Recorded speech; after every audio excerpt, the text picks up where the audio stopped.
The most powerful being potentially in the entire Marvel Universe is about to be born. Can the Avengers get to it before everyone else gets their hands on it? This is the Comicstorian channel where I take some of your favorite trade paperbacks and single issues and I break them down into digestible bites to help you understand. Then I read them dramatically back to you. All alterations to the panels, text, and images are to prevent copyright problems, and all art is owned by its respective companies. So today we're going to continue with Jason Aaron's Avengers run. We're going to give you a storyline involving the birth of Starbrand, which is issues 27, 28, 29, and 30 of the Jason Aaron run. Now to give you a quick little understanding as to where we are, the Jason Aaron run involves a team of Avengers that he kind of put together. It's got Ghost Rider, it's got Black Panther, it's got Blade, it's got Captain Marvel, Captain America, Thor, Tony Stark, She-Hulk, and even a little man thing known as a Boy Thing on it. His storylines seem to be separate from the rest of Marvel right now. So anything that happens here, including things that happen to Thor, doesn't seem to be affecting the other Thor line. So I'm trying to help you understand so it's not that confusing. Treat the Jason Aaron run, this Avengers storyline, as its own separate thing from the rest of Marvel, at least until it wraps into the overall storylines. If you want to know how we got to here, how Robbie Reyes became a true Ghost Rider, and how Blade joined the team, I'll give you a link to all of Jason Aaron's storylines down below that I've already covered. But today it's time for us to talk about the time that Cap smashed Thor with his own hammer, and the birth of the Starbrand. Let's get into that storyline right now. Out in the far reaches of the Ravenstar galaxy of Watchroyd Delta, Magister Gladiator receives a report that 13 star secs ago, a significant explosion incident occurred inside of the prison. Gladiator asks if the containment shields are still in place, and the operator tells him yes, their shields were built to withstand a Phoenix-level event. So Gladiator states that the prisoners built a bomb. They've built bombs before to blow each other into space gristle. Why would he care? Why is he here? The operator continues to report that they have been sent a dreadnought to investigate the explosion. They lost comms with them the moment that they reached ground zero. Soon after, a lone escape pod comes crashing into the gate with 2 crewmen aboard. Gladiator walks over to the holding cells, and as he looks at the 2 men, he notices star burns blistering across their forearms. Gladiator asks if the prisoners detonated one of the artificial suns in the prison, and the operator tells him no, all plasma reactors are still online. It is unknown what could have generated such high levels of radiation. What they are assuming is that the dreadnought is lost and that these 2 cavemen. Gladiator scans the men, stating that they are already dead. Their organs are decomposing as they speak. They died bravely serving the Imperium. But unfortunately, their remains were lost to the stars. Gladiator focuses his eye beams, burning the bodies, stating that he wants to know the source of the explosion. And the operator then says, well, when the escape pod returned, we did discover a stowaway. Over in another holding cell, a badly injured broodling rustles in his chains, and the operator goes on stating that that prisoner is Zeta 987349 of Sleaze World. He ate the faces off 3 of their guards when he was found. The broodling shouts, "Pretty space birds will fire, big fire, Murder Star will brand you, unless Brood brand you first." The broodling spits on the Gladiator's chest, and the acid hisses away, with Gladiator stating that by the power invested in him as the Supreme Magister of the Shi'ar Imperium, he hereby adjusts this prisoner's sentence.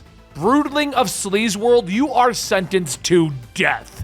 Gladiator then spits back, and the force of his saliva shoots through the head of the broodling. Gladiator then says to drop the last known coordinates of the dreadnought to his cortex. If he is not back in 17 star secs, there is someone who needs to be called. Now, 6 days later in the Ravenstar galaxy, the Avengers find themselves trapped, suspended by magnetic snares. Captain America activates the recorder. Captain's log. 5 days since we entered the prison. We've been shipwrecked for 3 days, leaking oxygen, power almost depleted. There's not enough juice left to escape the magnetic webs that the prisoners set up to capture ships. The scavengers are growing in number, while our ranks keep dwindling. No word from Carol since she left yesterday to search another ship. And still no contact with the team members who were lost in space during the breach caused by Thor's initial episode. Talking to his hammer is the only thing that seems to keep him calm. Behind Cap, the broodling transformed Thor pets his hammer, stating, "Must hold hammer. Holding a hammer means still worthy. Still worthy. Still worthy. Still Thor. Thor, not Brood. Not want to kill, not feed, not infect, not bite or tear or slaughter. Cap sighs. There's still no sign of Gladiator. No communications from Earth or the Shi'ar. Still no direct contact with the Star brand. We've only ever seen the effects of its rampage. Jen says that the radiation readings are beyond anything that she's ever seen, and with Jen, that's obviously stating a lot. Outside of the ship, She-Hulk fights off yet another wave of Brood trying to rip their way into the ship when suddenly there's a message over the comms. Captain Marvel yells that she's here with their new ride, so everyone get ready to move. She found a junk ship a few systems away, emerging from a white hole. Pretty sure it once belonged to a group of space pirates calling themselves the Starjammers. Also, being that close to the white hole did trigger her old binary form. So, heads on fire, don't freak out. Cap responds telling her, good. Hopefully once we're out of here, we can figure out how to change Thor back to... At that moment, there's a loud boom, and Cap looks back. We have a problem. Thor struggles to lift Mjolnir, shouting, why Hammer not move? Not Thor holding Hammer, if not Thor, then... Cap slowly inches closer, telling Thor that he is not a Brood. He is the god of thunder, the all-father of Asgard. He is stronger than this. Thor hisses, yes, Thor is strongest there is. Strongest Brood in a galaxy. Meanwhile, elsewhere in space, Robbie radios in asking if anyone can hear him. They're lost in space and being chased by... Wait, no one can hear? What do we do? Black Widow says that they need to keep going, get them away from those stars or Blade is going to die. Robbie asks, why is this happening? He thought Blade wasn't a vampire who got hurt by sunlight. And Blade groans, red suns are killing me. Go faster. Robbie yells that he's going as fast as he can, but somehow it's not fast enough to outrun someone on a surfboard.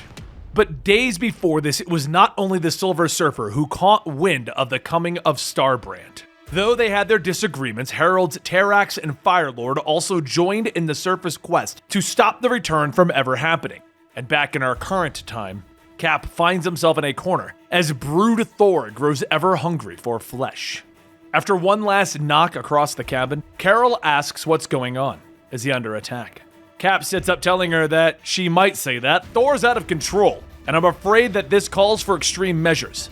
Cap reaches for Mjolnir, and as Thor sees him going for it, he shouts, You tried to steal Hammer! No one left Hammer but Brood of Thunder! Cap tries to throw his shield to buy him some time, but Brood Thor knocks it away with his Uru arm and begins to open his maw. As Cap struggles to lift the hammer, he tells himself to think worthy thoughts. Baseball, apple pie, punching Nazis. And at that moment, with a thundering crack, Cap manages to lift Mjolnir and hit Brood Thor on the side of the head. After some time and waking up from being knocked out, Brood Thor sits up. Thor, head hurt. Why Thor feel like someone hit with hammer?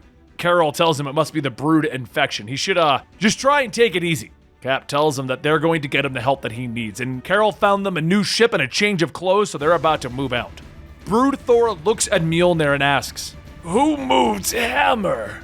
And Carol tells him that he did, because he's worthy. Remember? He's the mighty Thor. Thor grabs Mjolnir, stating, I am the mighty Thor. Outside, She-Hulk finishes clearing out some of the debris and the Force set out, and as they do, Terrax and Firelord are close behind. Meanwhile, across the galaxy, Robbie continues to try and outrun the Silver Surfer, and Black Widow says that they need to do something. They can't outrun him forever. Robbie asks, Isn't he supposed to be silver? He's looking a little dull. But boy thing, take the wheel. I'm from Los Angeles. I deal with surfers all the time. As Robbie phases out of his Hell Charger, he stops before Surfer and says, Hey, you can call me the Ghost Rider. Mind telling me why you're trying to kill me and my friends? Pretty sure we haven't done anything. Surfer tells him that he has come to Ravenstar for the same reason as them, the Star brand. Robbie says, Yeah, everyone's really awfully scared of this new Star brand fella that nobody's even seen yet. Do you want to know what happened to the last Star brand that crossed me? He perished, even if it was an accident. Robbie throws his chains, but they pass through the Surfer, who tells him, I should inform you that I have recently become intangible. But unfortunately for you, that does not affect my ability to wield the power cosmic. The Surfer blasts Robbie away, focusing on catching up with the others, when suddenly the Surfer feels something pulling at his board. Robbie climbs up and throws the Surfer off, telling him, You're not the only one that can see souls. The soul of Norrin Rad has plenty. which means you can feel the burn of hellfire. But it's a short-lived victory as Surfer calls back his board, throwing Robbie back into the Hell Charger. Robbie says, "Just in case you were wondering, the Surfer dude is still back there." Surfer fires a concentrated beam into the car, sending it spiraling down towards a nearby planet, stating that he can see what they're trying to build, even if they're blind to it. But all of the primordial forces of their world will not save them from the cosmic justice of the Silver Surfer. A few moments later, in a planet-side crash, Black Widow asks if everyone's okay. And as Robbie sees some of the aliens walking towards the Hell Charger, he tells them, "No, we're not about to be." The aliens begin to knock on the car, telling everyone that they have until the Count of Farlek to come out. Widow says that she knows trained killers when she sees them. They're going to need a heavy hitter for this one. And Robbie sits up. "It's cool. I got this. Just give me a minute to catch my breath. Also, is it possible to get a concussion if you're just a skull?" Widow tells him sorry, but she's not talking to him. "Boy thing, can you hand me my luggage from the back?" Outside, the alien bangs on the car, yelling, "Fingo, Farlek! Okay, you missed your chance to die easy. We're coming in." Just then, the door blasts open and Widow tells him that there's no need. "You want a war? Well, I just happened to bring a war machine with me." Widow slams the head of one of the aliens down into the ground while another picks up a boulder, shouting, "We're the most wanted outlaws in 23 systems. We've got about 5,000 life sentences between the three of us." Widow snatches the boulder. "Thanks for informing me. It helps me determine how many bones I'm going to break, which in this case is all of them."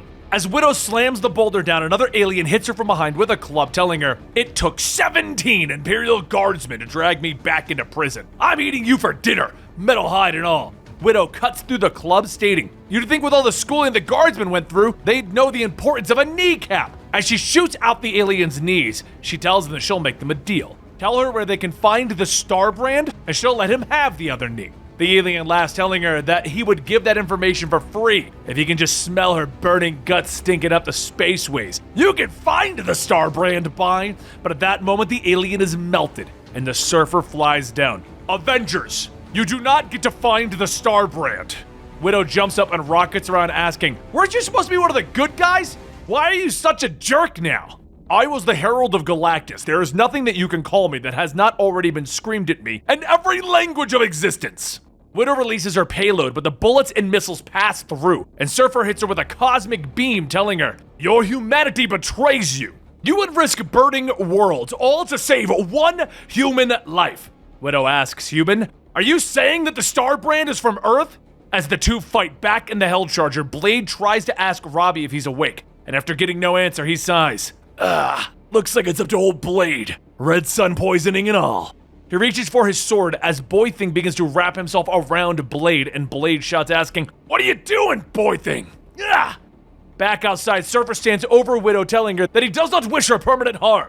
"I have tremendous respect and appreciation for your primitively heartfelt ways. But the Star Brand's fate has been decided. For the good of the cosmos, this rebirth must not be allowed."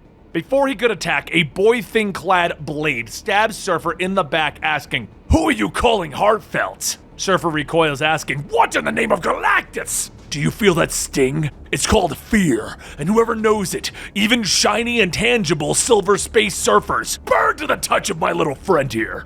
Widow asks if he's wearing a Man-Thing, and Blade tells her, "Don't ask. Boy Thing's idea."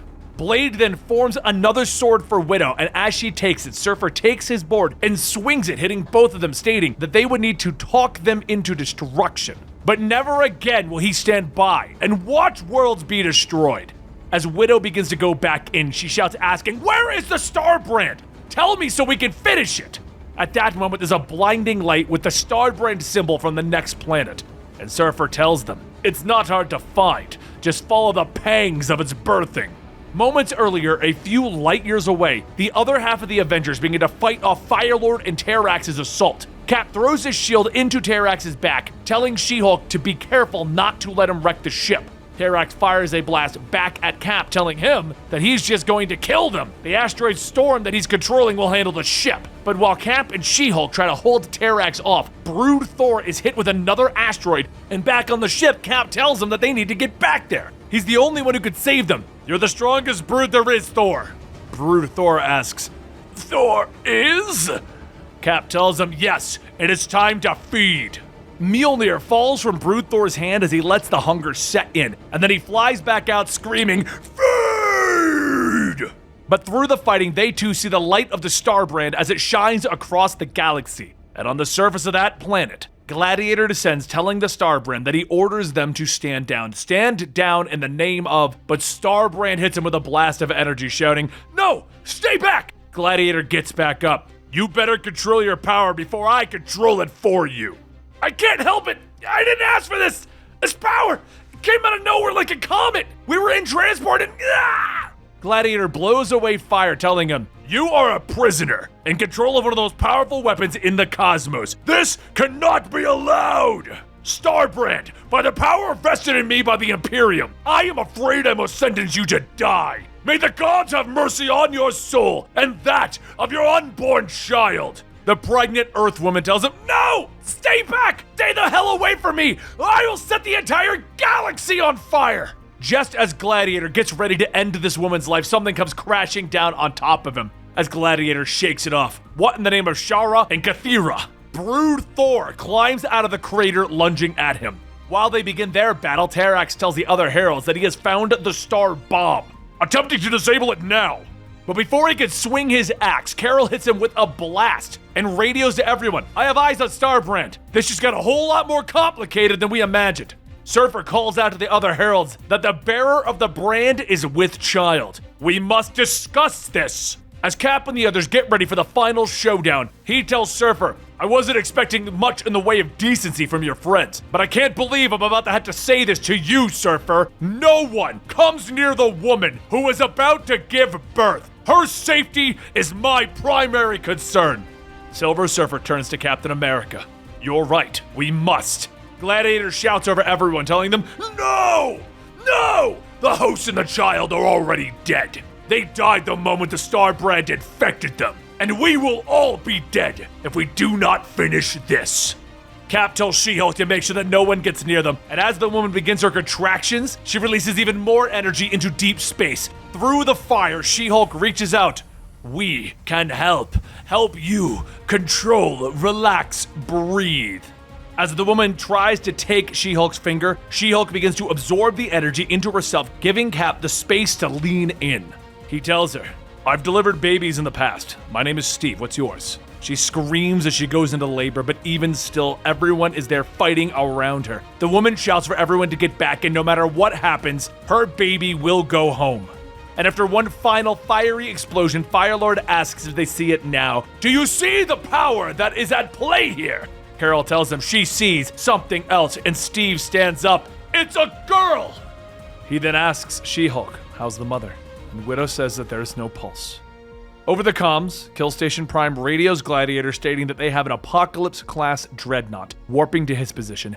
Negabombs are ready. Gladiator tells them to stand down. Send a medical frigate instead. He walks up and Cap tells him that that's close enough. And Gladiator says that they better get that thing out of Shi'ar's space. If it's what he thinks it is, then gods help you, for all the good it will do you. Next, the Silver Surfer walks up, stating that the heralds have spoken and they would each like to bestow upon the child a gift. Terok says that he gives the gift of life by not killing the brat here and now. Firelord states that he has the gift of time for her to grow and prove herself. Just know, Firelord will be watching. And Surfer says that he gives the gift of the greatest force in all the heavens, hope, and may she use it well. Later, as they return to Earth, Carol says that hope is good. They seem to be in short supply of that right now. They still have no idea where Tony disappeared to. Black Panther says that he's afraid they have no idea, but there is hope for Thor at least. He's already healing from his brood infection. Cap asks, what about hope for her? Have you found any next of kin? Black Panther says that unfortunately there appears to be none, but regardless, they know that this child cannot be raised in Kansas. Does he understand what he brought to their planet? Cap tells him, yes, I brought a baby, an orphaned baby that needs our help. Black Panther tells him that this baby may very well be the most destructive force in the galaxy. So what happens when it cries? And there you have it, all the way up to Avengers issue 30. Now stick around to the channel, as every week we're going to bring you more Avengers to catch you up on this storyline, as it does pertain to what actually happened in the Heroes Reborn storyline. All of that will make sense very, very soon. Also, there's these issues in between each story telling about the Avengers 10,000 BC, where the history of all the powers in the world of Marvel started. And once enough of those are out, we're going to bring you that one as well. It pertains to this storyline. So like I said, stick around to the channel. Please consider going to our Patreon, patreon.com/Comicstorian, where you can go ahead and vote on the next videos coming to the channel right there. And on top of that, guys, just thank you for watching this really long video. I hope you enjoyed it. I hope it made sense. I hope I caught you up on all of it. And I had a lot of fun reading it. I had a lot of fun talking about a space baby with superpowers. Anyway, I'll talk to you next time.